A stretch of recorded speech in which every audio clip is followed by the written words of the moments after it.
સુરત શહેરની ક્રાઇમ બ્રાન્ચે 1,04,00,000 રૂપિયાની કિંમતનું એમડી ડ્રગ્સ જપ્ત કર્યું હતું. આ કૌભાંડમાં 19 આરોપીઓની ધરપકડ કરવામાં આવી હતી. આ દરમિયાન આરોપી આદિલ નુરાની, જે હાલમાં સુરતની લાજપોર જેલમાં જ્યુડિશિયલ કસ્ટડીમાં છે, તેણે હાઈકોર્ટમાં જામીન માટે અરજી કરી હતી. આદિલ નુરાનીએ જામીન માટે મેડિકલ સર્ટિફિકેટ રજૂ કર્યું હતું, જેમાં તેની માતા મુનીરા નુરાનીની તબિયત ખરાબ હોવાનું દર્શાવ્યું હતું. માતાને એન્જિયોગ્રાફી કરાવવાની છે.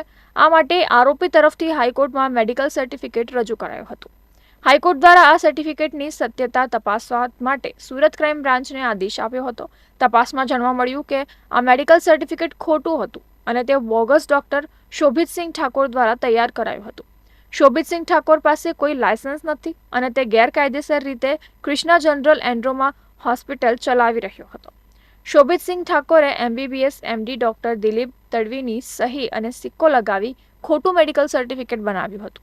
સુરત ક્રાઇમ બ્રાન્ચ દ્વારા આરોપી બોગસ ડોક્ટર શોભિતસિંહ ઠાકોરની ધરપકડ કરવામાં આવી છે અને તેના પાસેથી વધુ તપાસ કરવામાં આવી રહી છે.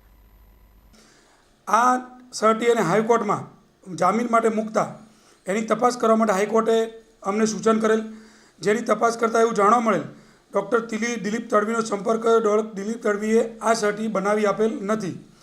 તો સુબોધસિંહનો સંપર્ક કરતાં સુબોધસિંહ પાસેથી એની પૂછપરછ કરતાં એવું જાણવા મળ્યું કે આ સુબોધસિંહે દિલીપની ખોટા સહી સિક્કાવાળી બનાવટી સહીઓ બનાવી અને આ સર્ટી આદિલ નુરાનીને આપેલ, જે અંતર્ગત આજરોજ ક્રાઇમ બ્રાન્ચમાં ગુનો દાખલ કરી અને ડૉક્ટર શોભિતસિંહ મહિપાલસિંહ ઠાકુર, જે ખોટી ડિગ્રી ધરાવે છે, પોતે ડૉક્ટર નથી, જેની પાંડેસરાના તેરેનામ ચોકડીથી Krishna general and trauma hospital ચલાવતો હતો, એની આજરોજ ધરપકડ કરવામાં આવેલ છે.